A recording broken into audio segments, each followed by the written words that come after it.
Bigby Wolf, the Fabletown Sheriff. The renowned Big Bad Wolf. He's been known for tormenting pigs and girls in red hoods, but is trying to put those dark days behind him. Bigby now acts as Fabletown Sheriff and remains in his human form mostly.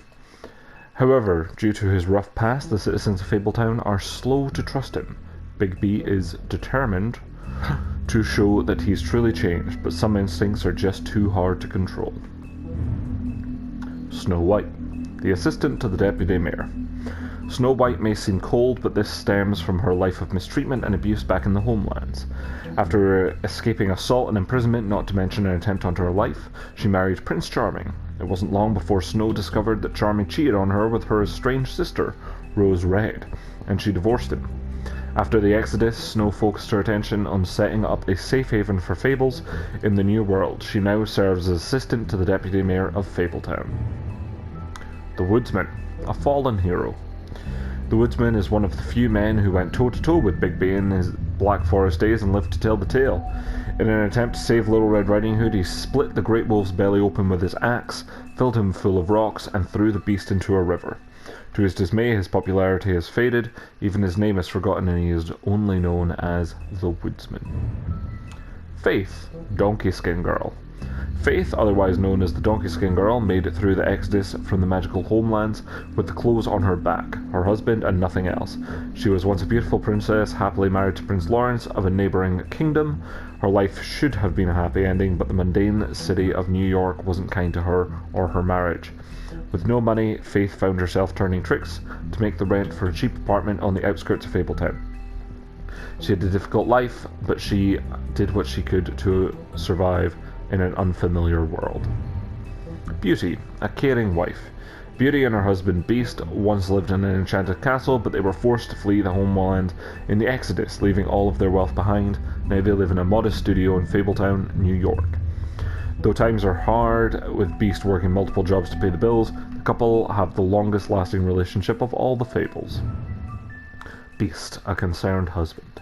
Beast and his wife Beauty left everything behind when they escaped the homelands in the Exodus. Without his former wealth, Beast must pick up extra work to make ends meet. He is able to get around Fabletown without a glamour most of the time, but if Beauty gets too angry with him, he becomes more beastly by the minute. Growing horns and large teeth. Despite the occasional bickering, the two are truly in love and have the longest lasting relationship of anyone in Fabletown. Mr. Toad, the Slumlord. Mr. Toad is the superintendent for a defunct tenement on the edge of Fabletown proper. Because he is a 3.5-foot talking amphibian, Toad is required by Fabletown law to keep his family and himself magically glamoured to appear human. The problem is Toad isn't too concerned with what the law is and has to be reminded often. Colin, a couch surfer.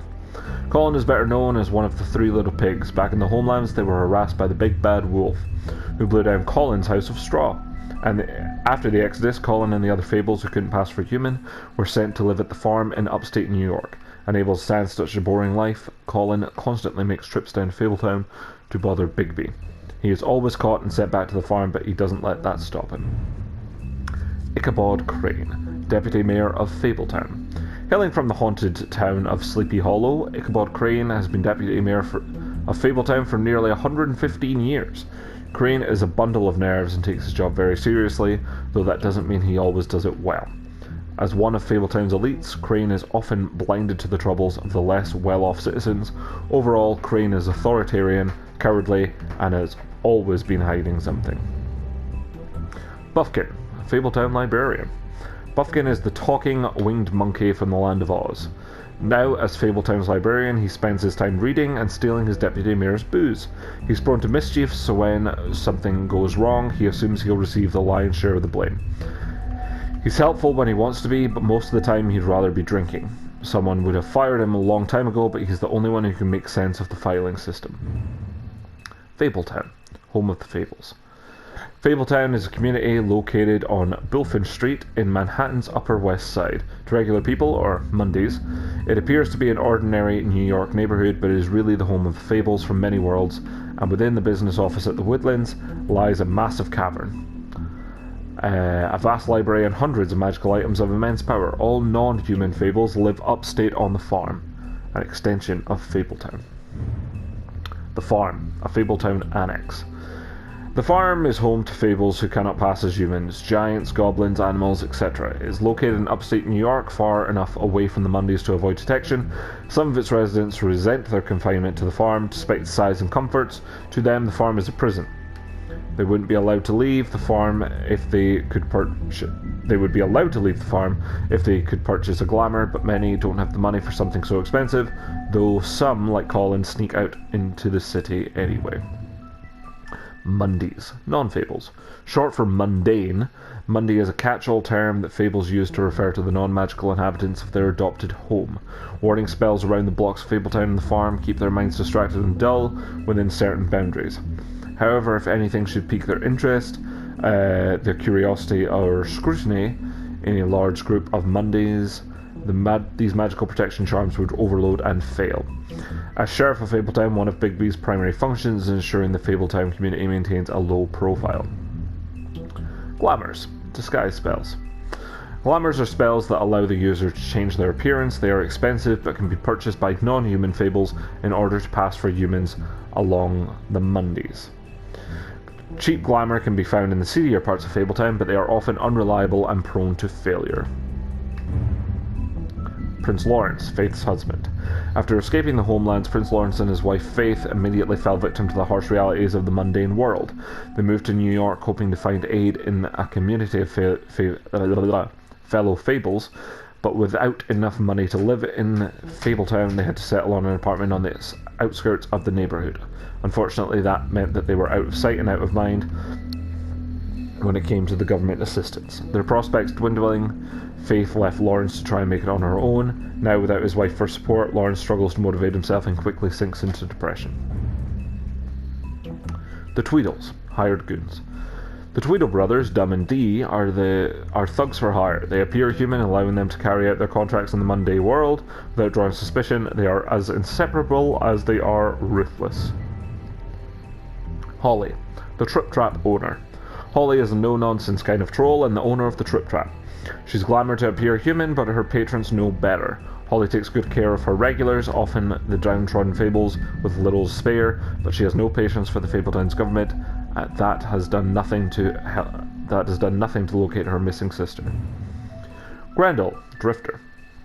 Grendel just wants to be left alone. In the old days, he terrorized North mead halls, but lately he can be found occupying a stool in various quiet, dumpy bars around New York. He hates the noise of the city, but must work there to afford his glamour. Despite his gruff bearing, he is fiercely loyal to those who've learned to offer him the space and silence he desires. Talking to him is like watching a time bomb tick down. It's only a matter of time. Bluebeard, a wealthy scoundrel. Bluebeard managed to escape the homelands with his riches intact and continues to be one of the wealthiest fables in New York. The Fabletown government depends on his generous contributions, and he often uses this influence for his own benefit. As a former serial killer, he claims his days of decapitating his brides are over, but even if he was able to leave his violent ways in the homelands, this hasn't stopped him from making the occasional trip down Crooked Lane. Bigby's Mercy. In the days leading up to the Exodus, the Big Bad Wolf hunted armies of men and goblins in the Black Forest. These invading forces have driven off the beast's preferred quarry, and their own flesh was rotten with corruption. Hardly a suitable replacement, he made it his game to destroy their camps, devour their night watchmen, and disrupt their supply chains while sparing their prisoners. One day he broke their ranks and discovered a particular woman they held captive. Her skin was white as snow, but her hair was as dark as the night sky.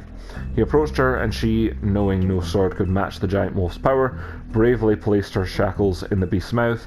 He freed her, but years would pass before they two would meet again in the Monday world. Bigby's Vengeance. Long ago in the homelands, the North Wind fell in love with a blazing white she-wolf. Taking canine form, he courted her, and stayed by her side for 2 seasons. However, the wind by nature must change direction, and the North's temperament carried him back to his wintry castle. The she-wolf was heartbroken, and soon after her lover fled, she gave birth to a litter of cubs, including the one that would become the Big Bad Wolf of legend. Watching his mother die of sadness and unrequited love, young Bigby Wolf swore vengeance against the capricious north wind. 7 times the beast journeyed to the great castle, but was no match for the elemental might of his father. Having failed to taste vengeance, he swore to think no more of his dead mother or loathsome father. Buried hatred, however, is seldom forgotten. Ichabod Crane. No. My brain is broken. Ichabod's Denial. The Legend of Sleepy Hollow. Why can't I talk? During his days in Sleepy Hollow, Ichabod Crane fell in love with a wealthy young woman named Katrina van Tressel. She was beautiful and very rich, but that means she also caught the attention of another suitor, Abraham Brom van Brunt. As Ichabod's rival, Brom would plan nasty pranks on him in order to humiliate the often superstitious schoolteacher. Despite Brom's plots to win Katrina over, Ichabod believed he would be chosen as her favourite. After a party at her father's home, Ichabod proposed to Katrina and was very quickly rejected. He immediately rode off in shame and was never seen in Sleepy Hollow again. According to Crane, he was chased out of town by the Headless Horseman, but in reality it was probably just another one of Brom's pranks. Bluebeard's Mercy. Bluebeard's last wife. After a long line of marriages resulting in mysterious disappearances, Bluebeard's last wife in the homelands was naturally suspicious of him. One day he departed on business, leaving her alone in the estate. He gave her free rein of all the rooms, but made her promise not to open the closet on the ground floor. She defied him, of course, and discovered the location of his missing wives. When Bluebeard returned, he knew he must kill her before she revealed his murderous secret. She persuaded him to allow her a moment to pray, which he reluctantly granted. This small mercy gave her brothers time to arrive and rescue her, and Bluebeard's crimes were exposed. The 13th floor. The Witches and Wizards of Fabletown. The 13th floor of the Woodlands building is home to a group of witches and wizards tasked with the protection of Fabletown. They use their powers to keep the community hidden from prying Mundy eyes, but all magic has its limits and every spell has its cost. The Magic Mirror. It's a magic mirror.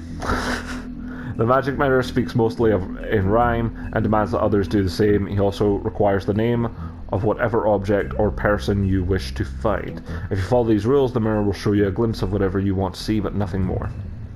Witching Well. The Witching Well is located in a chamber inside the Woodland building, where it is used to dispose of things meant never to be seen again. Dead fables are committed to its depths, as are the most unredeemable criminals. No one is entirely sure what lies at the bottom of the well, nor indeed if it has a bottom at all, but it is widely assumed to be the passageway to the final resting place. Jack Horner, a harmless trickster. Jack is always up to something, but he's not nearly as smart as he thinks he is. His plans to get rich quick often backfire, but his confidence never wavers. He thinks he's the most important person in Fabletown, but everyone knows him as a mostly harmless smartass. Lily, a strange sister. Lily and her sister Holly grew up in the homelands together, but are falling out shortly after moving to the mundane world.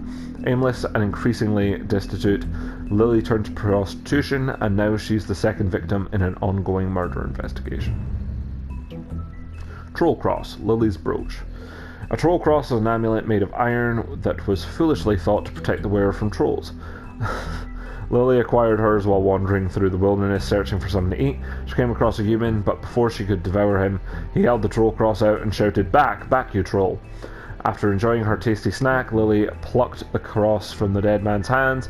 After the exodus, she wore the troll cross constantly as a reminder of better days. Georgie Porgy, the pimp. Georgie runs the Puddin' and Pie, a strip club that also caters to the unmentionable desires of Fabletown citizens. He has tried just about everything there is to try in the pursuit of worldly pleasures, but none of it satisfies him for long. He does seem to enjoy pushing people's buttons. He takes pride in his nightclub and doesn't react well to anyone meddling in his affairs. Clever Hans. He's a bouncer, a janitor, and a handyman. Clever Hans always does exactly as he's told. However, he often misunderstands his instructions and ends up hurting himself or behaving oddly. As in the case of his noted fable, where he threw sheep's eyes at his wife. Unsurprisingly, she left him, and now Hans works as a bouncer at a strip club. He hopes to dance on stage one day, but for now he's content sweeping up and making sure the crowd doesn't get out of hand. Nerissa, Little Mermaid. Nerissa's story never had a happy ending. She's known as the Little Mermaid, the young girl who gave up her tail for a pair of legs in the hope of winning the heart of a handsome prince. When he married a princess instead, Nerissa was left heartbroken. She made the journey to the mundane world, hoping for a better life. Now she dances at the pudding and pie, but each step she takes feels like walking on shards of glass. She has very little left, but finds some comfort in the company of her fellow dancers. Droll funeral rites, the long absence. The gaze of Great Mother Death is always upon us. Beneath her affectionate eye, we fight our battles. We nurse our wounds, we share our victories, we endure our sorrows, and when we fall, she is there. Her embrace is the silence of the mountain, the heavy peace of the stone. Approximately translated, a troll funeral is a sacred ritual passed down by oral traditions from troll mother to son. It begins at sunset with the creation of the cairn, a small pile of stones to represent that many generations of trolls that have travelled and died before them. The foundation upon which the living stand. Weapons are divided amongst the trolls' closest comrades. The body and the rest of their possessions are burned, and though each viewer must speak to the life of the lost, the eulogy's candour would make a Monday blush. Vivian, Georgie's girl. Much of Vivian's past is unknown, since she prefers not to talk about her life back in the homelands. She wants to start fresh in Fabletown, but she finds herself working for Georgie at the pudding and pie. It's not a terrible life. Georgie took a liking to Vivian, so he doesn't make her take jobs at the open arms. Instead, she plays hostess and helps Georgie ensure complete customer satisfaction. Dr. Swinehart, the army surgeon. Dr. Swinehart is the resident Fabletown physician, so skilled in the art of instrumental surgery that he can safely operate on himself. He served as an army medic for many years, sometimes using his talents to impress the locals. He currently runs the special research section of the Knights of Malta Hospital, so named to discourage people for investigating what is actually a reserved, fable-focused health facility. Flycatcher, the Frog Prince. A former prince turned to a frog by a witch. The friendly, genial flycatcher now carries the nickname as an unsubtle reference to his prosperity for catching and eating flies. Propensity? His wife and their children were brutally murdered back in the homelands, a fact he attempts to deny by committing to a series of endless tasks and janitorial duties. Headless Horseman, the Hessian spirit. Thought to be the spirit of a particularly fearsome, especially macabre, German military contractor, the Headless Horseman lost his head from cannon fire during the Revolutionary War. Most famous for hounding Ichabod Crane one night in the woods of Sleepy Hollow, it is rumoured that this phantom is only the most recent incarnation of a primordial demon, whose previous forms include a middle-aged chieftain who brandished a whip made from human bone, and a Scottish lord who was decapitated in a fight over shares of land. The Trip Trap Bar, the Watering Hole. The oldest bar in New York City, the Trip Trap was established in 1725 in secret by Starcad, the legendary Viking and reprobate, as a place for fables to meet and drink and commiserate. Known then as the Grammarian's Tavern, he eventually lost it in a bet to a tribe of mountain trolls who quickly renamed it and made it their own. Holly is the current proprietor, having inherited it from her mother when she died in a boating accident in the early 20th century. Auntie Greenleaf, the White Deer. Horticulturalist, alchemist, and lover of animals, Auntie Greenleaf is one of the few rogue witches still living outside of the 13th floor. Unsupervised and unrestricted, rumoured to have lost a daughter in the homelands who suffers paranoia and depressive mood swings, and will only venture outside at irregular hours during the guise of an ethereal white deer, an oft-whispered spectre of Brookhaven's natives. The Glamour Tree, the Last Seed. Grown from a seed spirited away from her family's enchanted orchard. This tree is the sole remaining source of Auntie Greenleaf's magical enchantment. Its bark is used for glamour tubes, its leaves are crushed for ointments and spells, and its twigs and sticks can be used as rods for a variety of entrancing purposes. Glamour tubes. The handy disguise, glamour can be produced in a variety of ways, but one of the most common due to its ease of use is to take a small hollowed out tube or container and place within it several items unique to whomever the caster wants to copy. A witch is required for the reactionary charm. Two downsides of this type of glamour is that totally unique appearances are completely impossible, and that the nature of the vessel makes it quite unstable. Ring of Dispel. The Arthurian band, reputed to be fashioned by a Byzantine clan in an attempt to ward off a coven of witches, the Ring of Dispel or Dispelling Ring or Magic Cancelling Ring eventually was given to Lancelot by the Lady in the Lake. Recovered by the business office after the immigration to New Amsterdam, it was signed to Greenleaf for caretaking. Bloody Mary. The urban legend. The true history of the person known as Bloody Mary is almost completely unknown even to fables most acquainted with its members. Her name Mary at least is not up for contention, nor is her penchant for shocking violence and inlaid resistance to magic and spells, and a strange ability to use any reflected surface as a portal, effectively shortcutting space and time.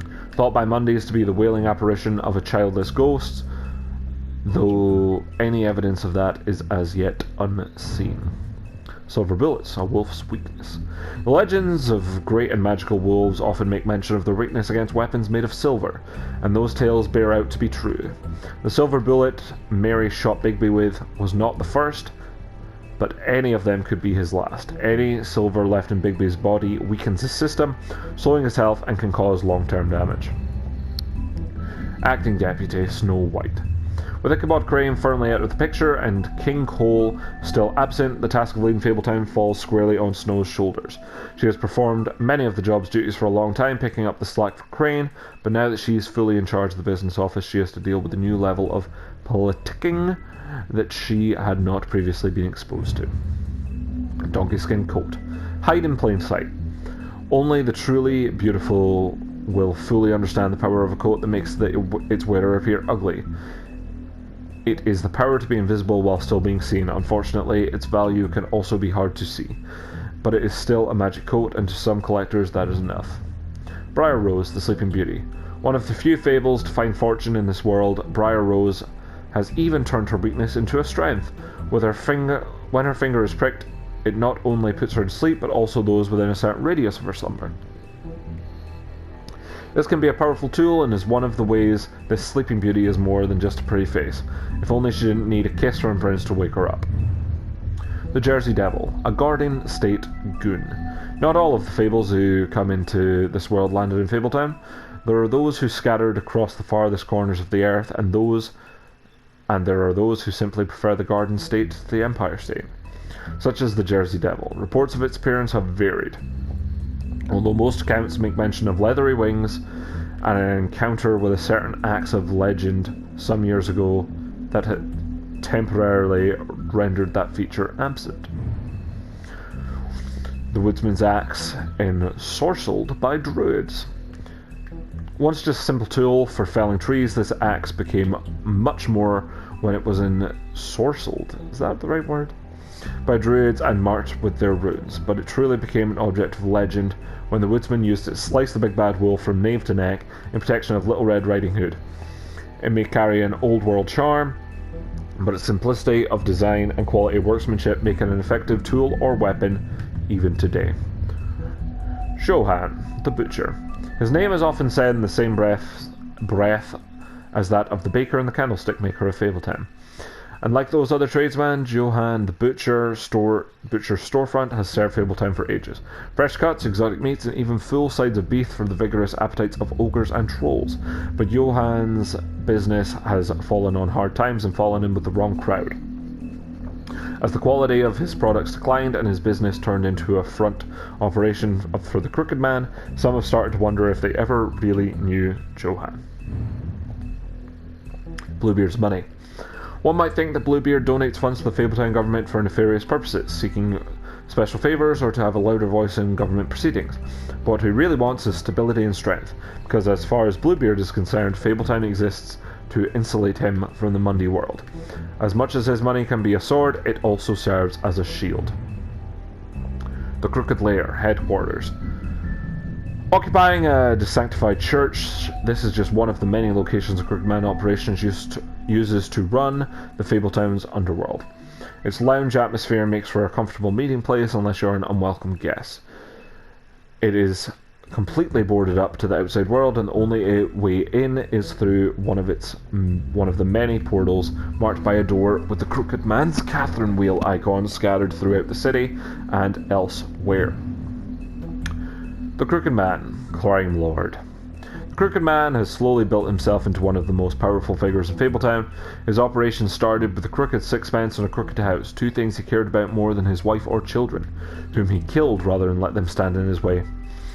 In his rise, the Crooked Man has ensnared many fables into his criminal web, providing them with what they need, but always at high cost. He is cunning, persuasive, and ruthless. Tiny Tim, a sentry. While most fables theorize that their longevity and overall well-being is improved by the mundane world's knowledge of them, for a select few that does not seem to apply. When a malady or injury is an integral part of a fable's story, that notoriety can make recovery nearly impossible. That's what Tiny Tim thinks, at least. And no medical care or magic, rather none that he can afford, can heal his leg. Life on the farm.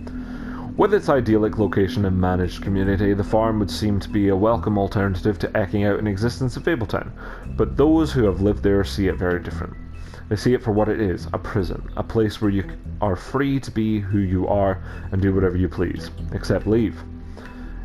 It doesn't help that while fables who appear human do not have to worry about being sent to the farm, they always seem to fill the leadership roles there.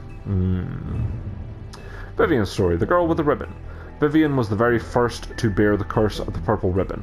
Removing the ribbon would result in death, and an attempt to talk about it was thwarted by the spell upon it.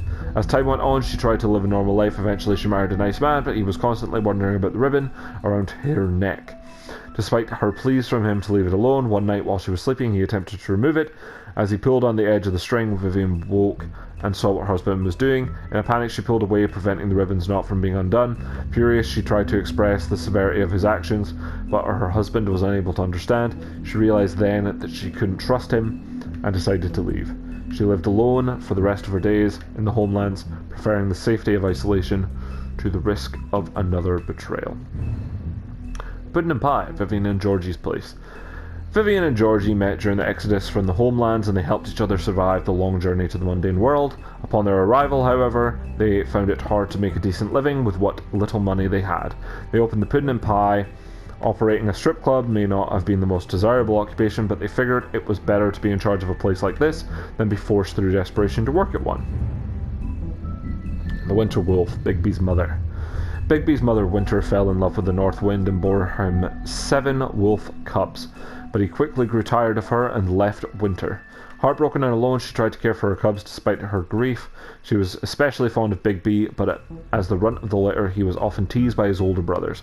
After Winter's death, Bigby's siblings went in search of their father, but Bigby stayed behind to protect his mother's corpse from scavengers.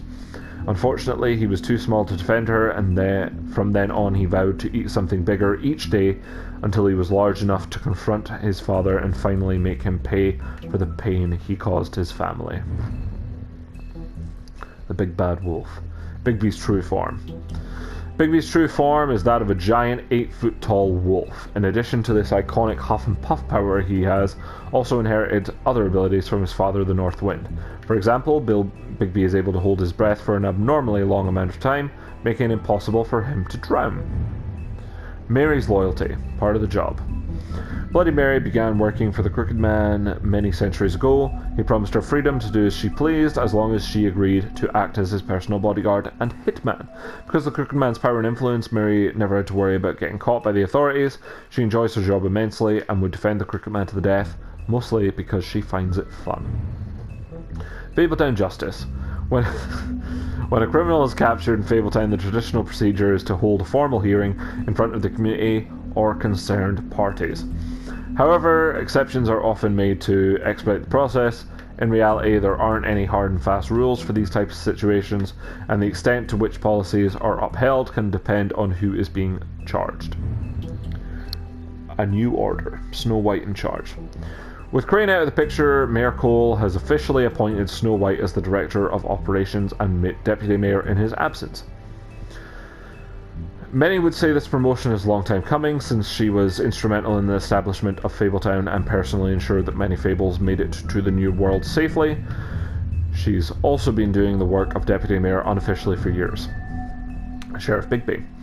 After fleeing the homelands, Bigby Wolf spent many years wandering through Europe, with a Fable colony quickly developing in the New World. Snow White and Feathertop tracked down the wolf and offered him passage to Fabletown.